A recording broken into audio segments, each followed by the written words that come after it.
Hi, it's HardReset, and today I'll show you how to check the primary battery serial number in BIOS on HP OmniBook X.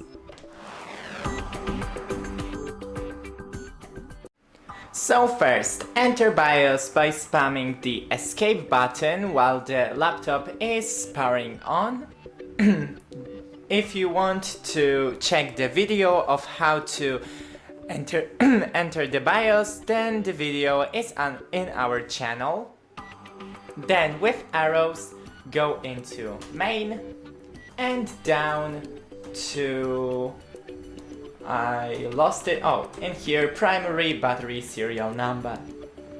That's it, don't forget to leave a like and see you in the next one.